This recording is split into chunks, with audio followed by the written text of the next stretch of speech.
नमस्कार। आपण माने देखुछंती पूर्व पक्ष प्रस्तुत देश दर्पण।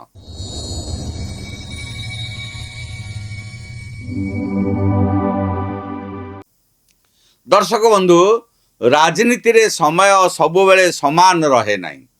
जो माने दिने निजकु गोटे राज्यर भाग्य विधाता बोली भाबुथिले, जनता को निजर गोलाम बोली भाबुथिले, आज सेमानकर स्थिति एभली होईछि जे निज दलर नेता माने ही सेमानंको बाहर करने को प्रस्तुति चलाइछंती। पश्चिमबंग विधानसभा निर्वाचन रे पराजय परे एबे टीएमसी भितरे पार्षद विधायक ठारू आरंभ करी सांसद मानक पर्यंत समस्ते एबे ममता बनर्जी एवं तांको पुतुरा अभिषेक बनर्जी विरोध में विद्रोहर शेष मोर्चा खोली देइछंती। आउ जो टीएमसी गुंडा माने दिने साधारण लोकंग उपरे अत्याचार करुथिले, आज बेंगलर साधारण जनता से भ्रष्ट नेता मानंकु खोजी खोजी रास्ता रे लंगड़ा करी पिटुछंती। आज आमे पश्चिम बंगर एई भयंकर वास्तवता एवं ममता साम्राज्यर पतन को नहीं एक विशेष विश्लेषण करिबु। आपण माने देखुतांतु पूर्व पक्ष प्रस्तुत देश दर्पण। मोर आपण मानकु अनुरोध, आम चैनल को लाइक करंतु, सब्सक्राइब करंतु, आ बंधु मानक सहित अधिक रु अधिक शेयर करंतु। दर्शक बंधु, साधारणतः जेतेबेले कोनोसी बड़ नेता निर्वाचन हारंती, लोक मानक मनरे सामान्य सहानुभूति सृष्टि हुए। किंतु पश्चिम बंगरे ममता बनर्जी एवं अभिषेक बनर्जी प्रति सहानुभूति रखिबा सबुठारु बड़ भूल हेबो। आसंतु मने पकेबा एई निर्वाचन पूर्व सेही दिन गुड़िकु टीएमसी रो बड़ बोली नेत्री महुआ मोइत्रा कौन कही से सर्वसाधारण बयान देइथिले जे जी टीएमसी सह नाही से बंगाली नुहे एवं तार बेंगल रे रहिबार कोनोसी अधिकार नाही। अर्थात एई लोक माने निजको जनतांक ठारू उपरे एवं भगवान बोली भाबिबाकू लागिथिले। आज परिस्थिति एभली होईछि जे निज दलर लोक माने ही दाबी करुछंती ममता अभिषेक को टीएमसी रु तड़ी पार करा जाऊ। जदि दलरू एमानंकु बेदखल करि दिया जाए तेबे माने बेंगलुरु मध्य बेदखल होइजिबे।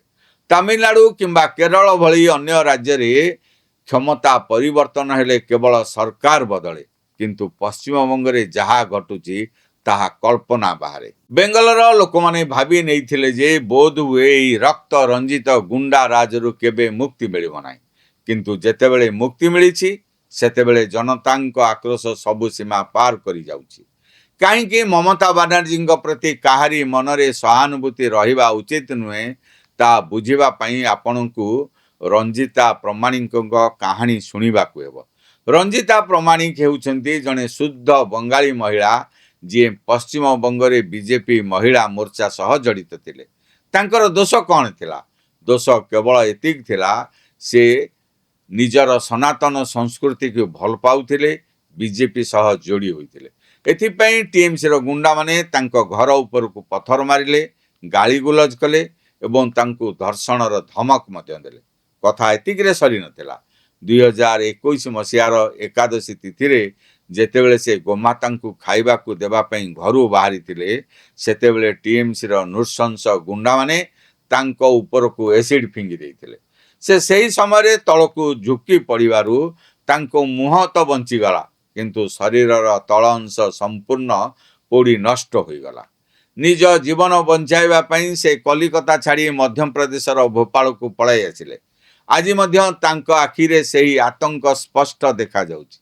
जेतेबेले तांको कुहा जाउछि जे बेंगल रे सरकार बदली जाइछि, बीजेपी जीतिछि, से आज भी विश्वास करि पारु नांती जे सतरे ममता बनर्जी को गुंडाराज शेष हो पारे। राज्यर मुख्यमंत्री शुभेन्दु अधिकारी को अनुरोध, एभली पीड़ित कलाकार और सेवक मानक सम्मानर सह बेंगल फेराई आणतु एवं न्याय प्रदान कर। इतिहास रे प्रथम थर पई टीएमसी भितर थिबा पुरुखा नेता माने एबे सीधा सड़क ममता एवं अभिषेक विरुद्ध रे विषोद्गार करबा आरंभ करिसथि। कलिकता महानगर निगमर वरिष्ठ पार्षद तथा ममता 4 दशंधीर पुराणा सहयोगी तारक सिंह ऑन रेकर्ड कहते जे मुई विफल नेतृत्व को बदलाइबा चाहे। दल कहार पैतृक संपत्ति नुहे। जो नेतृत्व कर्मी मानक सह छिड़ा हुई पारला नहीं, ତାକୁ ବାହାର କରିବା ଉଚିତ। ସେ ସିଧାସଳଖ ଅଭିଷେକ ବାନାର୍ଜୀଙ୍କ ଉପରେ ପ୍ରଶ୍ନ ଉଠାଇଛନ୍ତି। ସେହିପରି ଦଳର ଜାତୀୟ ମୁଖପାତ୍ର ତଥା ପୂର୍ବତନ ରାଜ୍ୟସଭା ସାଂସଦ ଶାନ୍ତନୁ ସେନ ନିଜ ପଦରୁ ଇସ୍ତଫା ଦେଇ କହିଛନ୍ତି ଯେ କେବଳ ପରିସ୍ଥିତିରେ ତାଙ୍କ ବିବେକ ନ କହିବା ସତ୍ତ୍ୱେ ମଧ୍ୟ ସେ ଟିଭି ଚ୍ୟାନେଲରେ ଦଳର ପକ୍ଷ ରଖୁଥିଲେ, ଯେଉଁଥିପାଇଁ ଲୋକମାନେ ତାଙ୍କୁ ସମାଲୋଚନା କରୁଥିଲେ। କିନ୍ତୁ ଏବେ ଦଳର ଏହି ସ୍ଥିତି ଦେଖି ତାଙ୍କ ବିବେକ ଆଉ ଅନୁମତି ଦେଉନାହିଁ।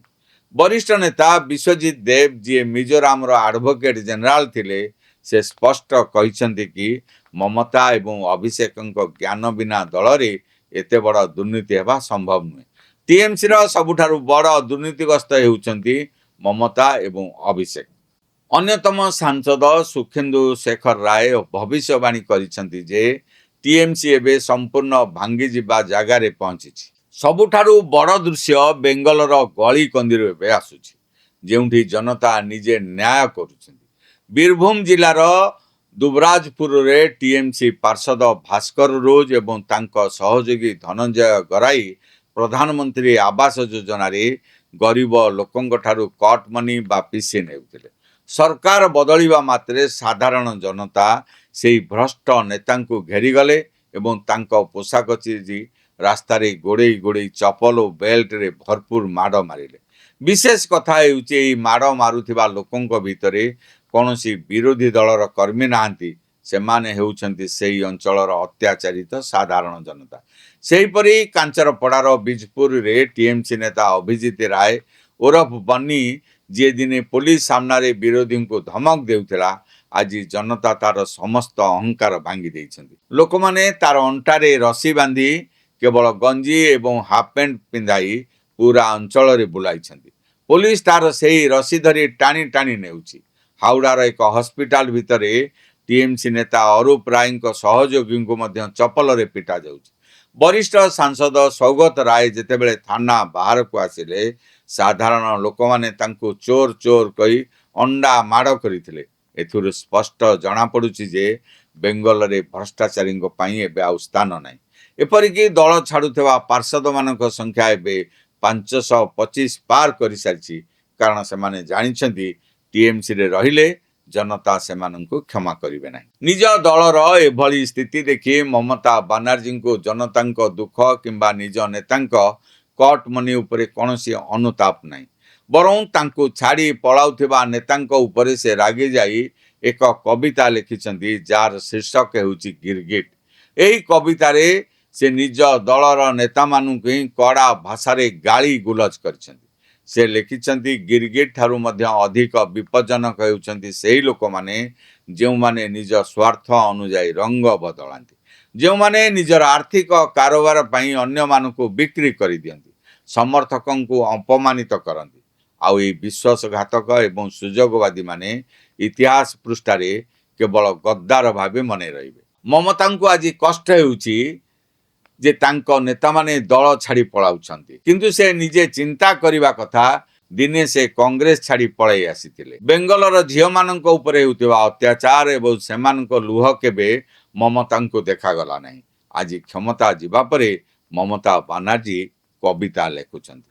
ଲୋକତନ୍ତ୍ରରେ ଜନତାଙ୍କ ଅଦାଲତ ସବୁଠାରୁ ବଡ଼ ଅଦାଲତ।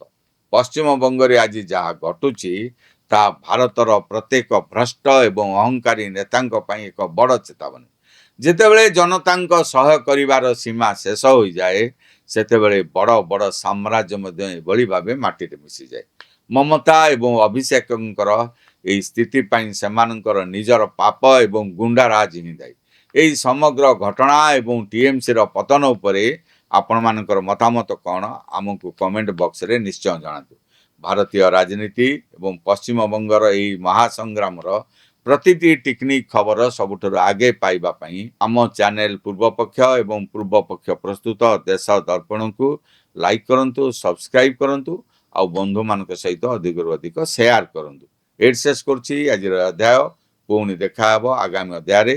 ରହୁଛି, ନମସ୍କାର।